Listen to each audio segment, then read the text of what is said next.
اللہ رب العالمین والصلاة والسلام علی سید المرسلین۔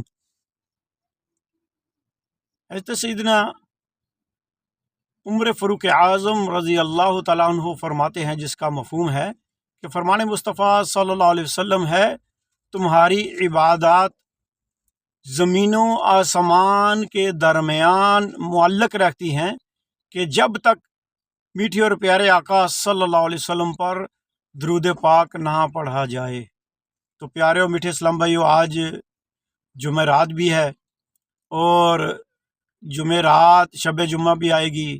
شب جمعہ میں درود پاک پڑھنے کی بڑی فضیلت ہے، اور جمعرات کے دن ویسے ہی بڑی فضیلت ہے۔ جمعرات اور جمعہ کے دن کثرت سے درود پاک پڑھنا چاہیے، اور آج ویسے بھی شب برات کی رات ہوگی، تو جہاں پہ آپ اللہ پاک کی بارگاہ میں عبادت کریں گے، مناجات کریں گے، اس کے ساتھ میٹھے اور پیارے آقا صلی اللہ علیہ وسلم پر کثرت سے درود پاک بھی پڑھ کر گجرے نشاور کیجئے۔ صلو علی الحبیب صلی اللہ تعالی علی محمد وعلی آلہ وصحبہ وبارک وسلم۔